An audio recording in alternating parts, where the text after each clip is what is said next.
Today, there are certain beliefs that many Christians accept without question. Teachings shaped by church tradition, repeated for centuries, considered sacred.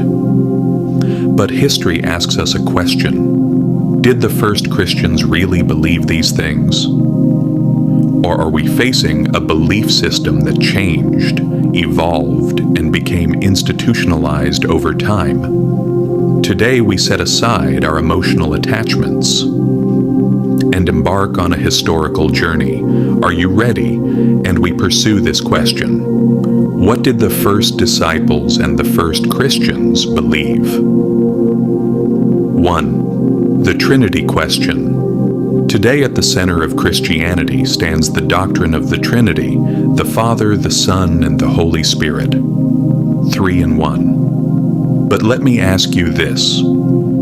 Did first century believers know this doctrine in its systematic form as we do today? The word Trinity does not appear in the New Testament texts. The doctrine was formulated later through theological debates. In 325 AD, the Council of Nicaea made an official definition about the nature of Christ. Isn't this question disturbing? If this belief was so clear from the beginning, why was it debated for hundreds of years? Did the first disciples understand Jesus Christ as God Himself, or as the Messiah sent by God? This question still divides theologians today. 2. Prayer to Mary today. Millions of people pray to Mary. They see her as an intercessor. They expect compassion and help. But in first century texts, there are no direct examples of prayers addressed to Mary. This practice became widespread, especially during the Middle Ages, and found a strong place within the tradition of the Catholic Church. Let us be honest. If the first Christians did not practice this, when and why did it begin? Did tradition prevail, or did a need give birth to it? 3. The Christmas question. Today, Christmas is celebrated on December 25. But the first Christians did not celebrate Jesus' birthday. In fact, in the early church, celebrating birthdays was not a common practice. The date of December 25 emerged after contact with Roman culture. Was this a compromise or a strategic mission decision?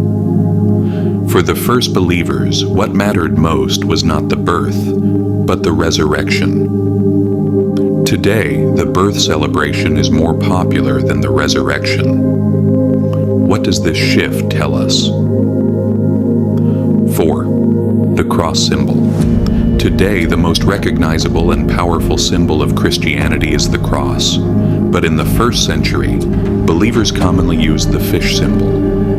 The cross became widespread later. Did the faith change, or did the symbols evolve? 5. The understanding of hell today. Many people imagine hell as a place of eternal torment. However, some early Christian thinkers defended the doctrine of annihilation, not eternal torture, but the end of existence. So why did one view become dominant over time? Was fear a way to control people, or was this the natural interpretation of the sacred texts? 6. The real question. We must ask our purpose here is not to weaken faith, but we must accept this reality. Christianity developed throughout history. It debated, it took shape, it became institutionalized.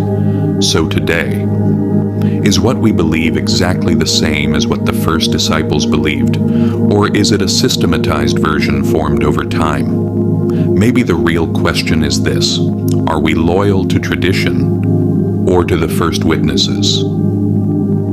7. Final message. The first Christians lived their faith in small communities. Under Roman persecution, there were no grand cathedrals, no official doctrinal books. There was only one message: Christ is risen. Perhaps the question we should ask is this: have we moved away from the essence? Or Or was this development inevitable? The first Christians didn't believe this.